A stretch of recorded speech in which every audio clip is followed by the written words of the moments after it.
All right, so we had Jaron Ennis versus Custio Clayton. We did another great but short fight. Another great but short fight.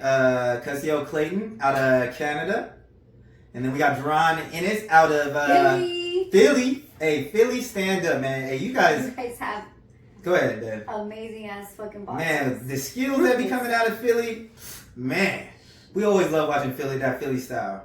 Man, we need to go. They need to have a fight out in Philly. Man, we definitely gotta go to a fight in Philly. Respect out there, definitely. But that fight. Damn, I just knew it. I called it. We were talking about it. We were like, what, how do you think that fight's gonna end? What round? Yeah. I said under 4 knockout. Hey, the funniest thing though was like, she goes, you know what? I'll wait after the first round. I'll wait after the first round to tell you. And I'm like, shoot. I was like, after the first round, we gonna know everything we need to know. Yeah. I was like, I need to fill it out a little bit. Let me see the first round. Yeah. But then I was like, oh shit. I was like, first round, we gonna see everything we need to know already. Yeah. We gonna know exactly what's gonna happen. Mm-hmm. But we know that with Ennis, like you just. Don't get up. Go get some chips because by the time you come back to the couch, it's gonna be over. It could be over. And you know what? And we also talked about this too. It's like, dang, like he blows through fighters so much that that fighters may not get that respect. But Custio Clayton, like I said, Custio Clayton, he was an Olympian, undefeated. He's never been stopped. This is a tough guy. You know what I mean? But it's more so of how special Jaron Ennis is. Yes. You know what I mean? That he can make, these type of fighters who have, great amateur pedigree and, they got skills, they're tough, look like this. Look like that. Confuse them in the ring. Confuse them in the ring. And I think now he's starting to have that effect where when you get in the ring with him, like, people are kind of scared. It's almost like the Canelo effect. You know when they say, like, when people get in the room with Canelo, like, they're already like, oh shit. Yeah, Jaron Ennis' legend is becoming so big that it's starting to affect fighters, I feel like. You know what I mean? They're like, dang, I don't, Clayton didn't want to let his I watched his other fights, and he is a counter puncher, but man, he wasn't letting anything go, but that's kudos to Jaron Ennis. Jaron Ennis, he switched. He started off in orthodox. He went to southpaw. I thought that as soon as the southpaw was going to end, it was over. I said, when he turned southpaw, I think the fight's going to be over. But he turned to southpaw. I think like at the end of the round, there wasn't a lot of time, so I was like, but he was definitely being effective. Yeah, and he was jabbing. I feel like he was using just jabs and just hurting Clayton, just jab. Yeah. The whole time it was jabs. And then I think he went to the second round. He started getting to the body a little bit more. Yep. And then he power turned jabs. Power jabs. And then he turned orthodox and landed the overhand with Custio Clayton. Yep. Dip into the side. But man, what an amazing performance. A short little fight, but it was like good. Yeah. What an amazing performance. And it was cool to actually see Errol Spence show up to his fight. Oh, that's great. That's so cool. When I first seen Errol Spence out in the stands, I was like, is he going to stay there to watch him? Because I seen him get up for a little bit and walk away. I was like, did he leave and just to not be, front row while he's fighting? But he came back. He was there watching him fight. I was trying to see his facial expressions, but... And it was cool because, it's funny from the team. Jaron Ennis is like, we reeled in that big fish. We reeled in that big fish. And then what does Spence say? Errol said, you know what? He goes, you may reel in something you don't want. So I love that. You know what I mean? Because it's competitive. It's just shit talking. But, it's just part of the sport. I like that. I like that. Yes. So, But so that was cool to see him there. Do you ever think we'll see Errol Spence and Ennis? I think we do, just because I know Errol loves to fight, and there's a respect there, and I think Errol sees a lot of himself in Jaron Ennis, not like in the fighting style, but it's fact of trying to make a name for themselves and calling out the top guys. Because I remember when Errol was doing that with Keith Thurman and all those guys, and he finally got him in the ring. Yeah, he said that too. Errol said that he's like, you're supposed to do that, Yeah, but I just think Errol's time 147 is gone, and I think it'll be probably at 154 or 160 when they finally fight. You think so? Yeah, for sure. For sure. I don't know if we'll see that fight, but it'd be cool to see. Yeah, it would be really cool to see that. Definitely. But yeah, as always, it was an amazing performance. Yeah. It was an amazing performance by Jaron Ennis. So. Who you want to watch Ennis fight next?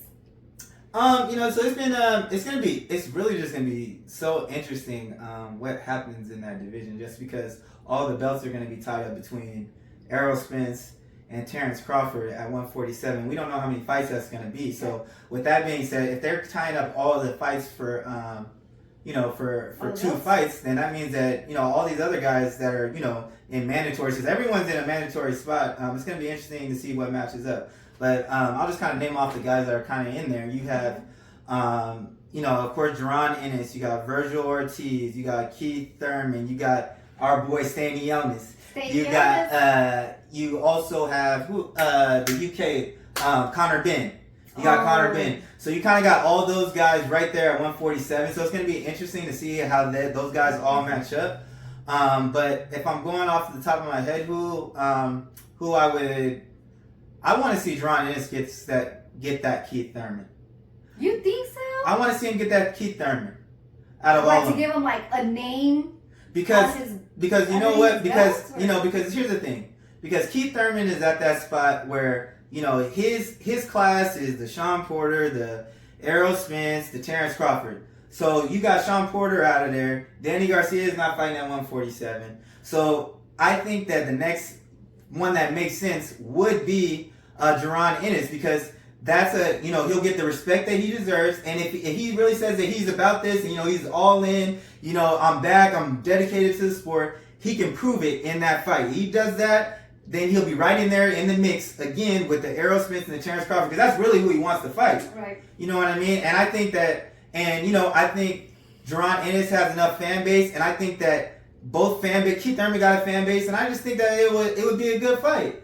And I think that, and the other thing that we were talking about with Jaron Ennis, with the people, being afraid of the moment and shelling up, we don't have to worry about that with Keith Thurman. Keith Thurman is a veteran. Keith Thurman, you know what I mean? So I know that he will test Jaron Ennis more than we've seen, and I think he needs a big jump for how he's just blowing through people, because I really want him to develop, and I don't know if he gets in with those other guys at 147 that we mentioned. Yeah. I don't think that's gonna help build him as much as a Keith Thurman fight would. Yeah, and we don't know how, since he's been knocking people out so soon, we don't know how he looks on the 9th round, 10th round. And so that's why I want him to get that.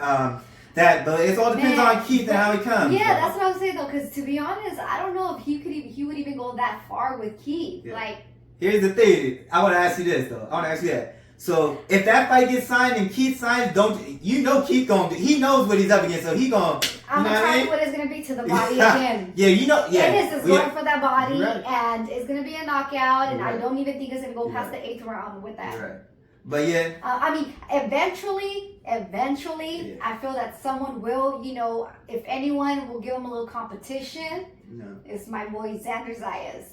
I'm telling you, he's the next up and coming, and I feel like, he's still developing, his career. And he's in a higher weight class right now. But I think, he's in 154. I would love to see him match up at some point. Okay, so that's a fantasy matchup. I have a fantasy matchup too. But just to recap with the other guys at 147, and the reason why I wanted the Keith Thurman, another reason why is just because I think those other guys that I mentioned at 147 are on similar levels, and then I just have Jaron Ennis above that. That's why I kind of wanted to, him to get that fight with Keith Thurman.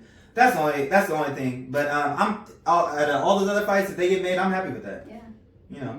So. But so you had a fantasy match. Tell me your fantasy matchup. Well, mine is Xander Zayas and Boots. I would love to see that fight. Of course, I want Xander Zayas to, develop a little more, because he just turned 19. Yeah, he's young. And just turned pro a few fights ago. Yeah, he's young. But I think I would love to see that fight in the future between them two. Yeah, especially with them both developing. That'd be definitely interesting. Okay. So who's your fantasy fight? My fantasy fight? You're gonna be shocked when I say this. Wait, with Ennis? With Jaron Ennis. And this fantasy fight is something I want to see, but I don't want to see it right now, and I know it's a ways away. Canelo and Boots? No. Who? Wait, who? I think would be a huge fight later down the road. I'm scared to hear it. Yeah. I'm actually scared to say it because I don't even know how I feel, but I just think it would be a good fight. No. Who? I would say Jermell Charlo versus Jaron Ennis. I think that would be an explosive fight because both are athletic. You know what I mean? And we know that Errol test each other. Man, and we know, you know what I mean? Like like Jaron would have to make sure that his defense is sound because of the power of Charlo. Charlo's the naturally bigger guy, you know, being at the higher weight. A lot of people want the Jaron Ennis. A lot of people want Errol Spence versus Jamar Charlo, but they're brothers. They're not going to fight. And I'm not saying that their styles are the same, but I think that a lot of people will want to see that fight. And man, the athleticism, that fight would be amazing. But why wouldn't it happen? I'm talking about Errol Spence and Jamel Charlo. That, they're brothers. The fight, I mean, for me to fight, How attainable do you think that fight is, though? What? With Ennis and Charlo. They're not. Why wouldn't it be attainable? Right? No, that fight's attainable. Yeah, that's what I'm saying. Yeah. That fight's attainable. I'm just saying it's later down the road. You know what I mean? And it's a fight that no one has mentioned, but that's why I'm saying it's a fantasy for me. Because I'm fans of both, and I just think that would be explosive. Yeah. You know what I mean? And that's one of the ones that you just have. That was one of the fights you have your family come. The family watch, because it's gonna be fireworks, athleticism. You know what I mean? You barbecue. You got the beer. You know what I'm saying? I can just imagine that. Yeah. You know what I mean? That would be an amazing fight, but obviously that's later down the road. Hopefully it comes to fruition, though. But yeah, I can't wait to see Jaron Ennis, Philly's own, back in the ring again. Yes, hopefully soon. Yeah, we always enjoy watching him. So thanks for tuning in, y'all, and catch us on the next episode of Let's Talk Boxing. Don't forget to like, comment, and subscribe.